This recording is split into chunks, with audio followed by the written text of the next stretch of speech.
नमस्कार, मैं सौरभ उपाध्याय इस वक्त आजमगढ़ में हूँ। आजमगढ़ में 25 मई को मतदान होना है। पूरे देश में समाजवादी पार्टी, भारतीय जनता पार्टी चुनाव लड़ रही है। इसी कड़ी में आजमगढ़ जनपद जो ऋषि मुनियों की धरती रही है, पंडित अयोध्या सिंह उपाध्याय, राव संगतान जी की धरती रही है, उस पर 25 मई को चुनाव होने वाला। हमारे साथ योगी सरकार के मजबूत स्तंभ कैबिनेट मंत्री, उच्च शिक्षा मंत्री श्री योगेंद्र उपाध्याय जी। सबसे पहले तो सर, हमारे नेशनल टीवी न्यूज चैनल पे आपका स्वागत है।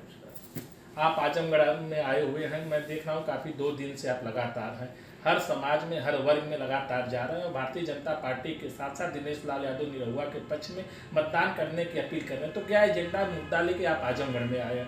आजमगढ़ में ऐसा कहा जाता है कि समाजवादी पार्टी की धरती है, ऐसे लोग समाजवादी पार्टी के लोग कहते हैं, हम लोग यहाँ के लोग कहते हैं कि पंडित अयोध्या सिंह उपाध्याय की धरती, राव संगतान की धरती है, चंद्रमा देवन दुर्वासा जी की धरती। तो इस पर क्या कहना चाहेंगे? देखिए, जहाँ तक ये चुनाव का मुद्दा है, ये दोनों इतने बड़े हैं कि इनके आगे किसी का व्यक्तित्व न तो टिकता है न कृतित्व टिकता है। तो इसलिए एक मुद्दा तो हमारा ये है कि मोदी जी के कार्य, योगी जी के कार्य, अंतिम छोर पर बैठ के व्यक्ति, यदि मैं बहुत सूत्र में कहना चाहूँ तो गली से गगन तक, समुद्र के तल से आसमान तक और एक धरती से चांद तक ये काम किया है, चौके चूल्हे से चांद तक ऐसा काम किया हमारे नेता मोदी जी ने और योगी जी ने। तो उसका परिणाम है कि जनता हमारे साथ है। दूसरा कि यहाँ पर जब मैं निकला हूँ और लोगों से मिला हूँ, काफ़ी लोगों से जानकारी मिली है, तो बिल्कुल मोदी और योगी जी की हवा बह रही है पूरे आजमगढ़ क्षेत्र में। और जो लोग इसको अपनी धरती मानते हैं उनका मुगालता इस बार दूर हो जाएगा, क्योंकि ये उनकी बकौती नहीं है। ये क्षेत्र कभी गुंडों को अपना या बदमाशों को संरक्षण देने वालों को अपना नेता नहीं मानता, या अपना आदर्श नहीं मानता। ये आदर्श मानता है अयोध्या सिंह उपाध्याय रियात को, ये मानता है राहुल संस्कृतायन को, और ऐसे महान पुरुषों को अपना आदर्श मानता है। इसलिए उसकी धरती कहना तो उचित है कि नहीं, असामाजिक तत्वों को संरक्षण देने वालों की धरती आजमगढ़ जैसी क्रांतिकारी धरती हो नहीं सकती। जनता तो जानती ही है। क्या लगता है कि एक आपकी जो विपक्षी पार्टियां वो जाती हैं, जगह जगह मंचों पे कहती हैं लोकतंत्र खतरे में, संविधान खतरे में, तो आप उस शिक्षा मंत्री या शिक्षा आपके पास है, कैसे खतरे में हो सकता है? जो ये दुष्प्रचार करते हैं कि संविधान खतरे में या लोकतंत्र खतरे में है, इस देश में लोकतंत्र की जड़ें इतनी गहरी है कि वो कभी खतरे में हो ही नहीं सकता। बल्कि मैं तो इतना कहूँ कि यहाँ के राजतंत्र में भी लोकतंत्र था। कृष्ण के यहाँ सुदामा पहुँच सकते थे, प्रभु श्री राम एक धोबी की बात पर अपनी पत्नी को त्याग कर सकते थे। तो हमारे इस डीएनए में, हमारी संस्कृति में ही लोकतंत्र है। राजतंत्र रहते हुए भी लोकतंत्र था, तो आज तो वास्तव में लोकतंत्र है। तो यहाँ पर ना तो संविधान कभी समाप्त हो सकता है। जिन लोगों ने 78 संशोधन संविधान में किए, वह बताएं पहले तो कि संविधान में संशोधन उन्होंने किए थे या हमने।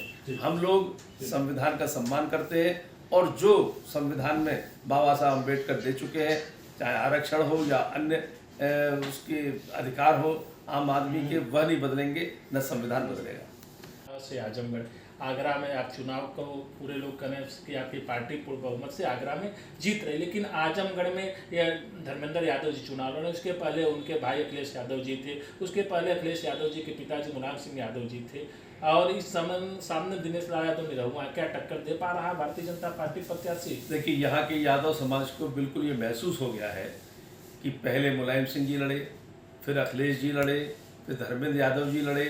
तो क्या यहाँ का यादव नेतृत्व विहीन है या नेता है नहीं यहाँ में कोई? हमने यहीं का लोकल व्यक्ति को नेतृत्व दिया है, और उसके सुपरिणाम भी सामने आए कि पिछली बार वो सांसद रहे, और सांसद बनकर उन्होंने जो इस क्षेत्र की सेवा की है। 10 साल पहले मैं भी आजमगढ़ आया था एक बार, और आज का आजमगढ़ बिल्कुल बदला हुआ आजमगढ़ है। ये नया जो नए कलेवर में, नए तेवर में आजमगढ़ है, ये निरहुआ जी की देन है और हमारे मोदी और योगी जी की देन है। और ये आम यादव भी समझ गया है, क्योंकि उसको लगता है कि आज जो भी यादव नेता उनके बीच का है, सुख दुख में उनके साथ खड़े होने वाला है, ये बाहर से आए हुए आयातित लोग हैं। तो जो इम्पोर्ट किए गए हैं वो कभी यहाँ के लोगों का भला नहीं कर सकते। सिर्फ चुनाव लड़ने आते हैं, अपना पद प्राप्त करते हैं और चले जाते हैं। कि आजमगढ़ सवाल कर रहा था कि पूर्व में आप प्रभारी मंत्री रहे हैं और आप तमाम जगह पे कैंपेन किए हैं, जगह जगह सरकारी योजनाओं को लाती हैं। जब आप प्रभारी मंत्री के बाद आपको आजमगढ़ में आना हुआ तो कितना बदलाव लग रहा है? आखिरी सवाल माननीय जी। आजमगढ़ में पहले 10 साल पहले भी आया था, प्रभारी मंत्री था तब भी रहा। आजमगढ़ की बिल्कुल कायाकल्प हो चुकी है। कलेवर बदल गया या राजनीति करने का तेवर बदल गया। यहाँ कार्यकर्ताओं को मैं देखता हूँ आत्मविश्वास से भरे हुए हैं, नेतृत्व को देखता हूँ नेहरू जी को कि बिल्कुल उनका कृतित्व है वह बोल रहा था। आज उन्होंने मंच पे बोल रहे थे तो वो नहीं बोल रहे थे, उनका कृतित्व बोल रहा था। तो इन सब से हवा बिल्कुल पूरी तरह आजमगढ़ की भारतीय जनता पार्टी की ओर है। मेरे पास मोदी है, मेरे पास योगी है, उनके पास क्या है ये वो बताए। तो आपने देखा हमारे साथ योगी सरकार के मजबूत स्तंभ। सर एक सवाल और पूछ लिया जाए, क्योंकि आज आप योगी के साथ मंच पे थे और तमाम लोगों ने फेसबुक पे लिखा कि सादगी के प्रतीक आदरणीय योगेंद्र उपाध्याय जी के साथ संगही मुलाकात हुई। हम लोग तमाम जगह कवरेज करने जाते, तमाम नेताओं के यहाँ जाते, तमाम धक्का मुक्की खाना पड़ता है। आपके लोग सादगी का प्रतीक क्यों कहते हैं?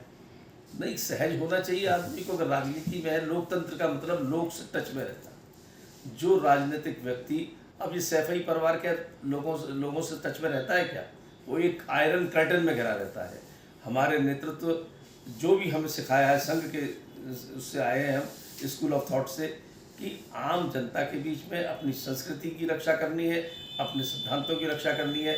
और हमारी सरकार जब से ही मोदी जी की और योगी जी सरकार आई है, इस देश में राष्ट्रीय स्वाभिमान का पुनर्जागरण हुआ है, संस्कृति का पुनर्जागरण हुआ है। इसलिए लोग हमारे साथ हैं और एक सहज स्वभाव हमारे हर कार्यकर्ता का होता है। आजमगढ़ में आप कमल खिला रहे हैं? बिल्कुल कमल खिलने जा रहा है। पिछली बार भी खिला था और इस बार रिकॉर्ड वोटों से खिलेगा, क्योंकि इस बार तो पिछली बार किन्हीं कतिपय कारणों से राजनीति के समीकरण ऐसे थे कि राजभर हमारे साथ नहीं रह पा रहे थे और चौहान भी हमसे थोड़ा दूर थे। इस बार चौहान भी पूरी तरह हमारे साथ हैं और राजभर भी पूरी तरह हमारे साथ हैं।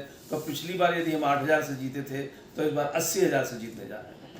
हमारे साथ उच्च शिक्षा मंत्री जी ने बात किया और इन्होंने पूरा भरपूर अपने आत्मविश्वास को लेकर कहा कि हम भारतीय जनता पार्टी से आजमगढ़ की सीटें जीतने जा रहे हैं। हमारे साथ आजमगढ़ से अच्युतानंद तिवारी।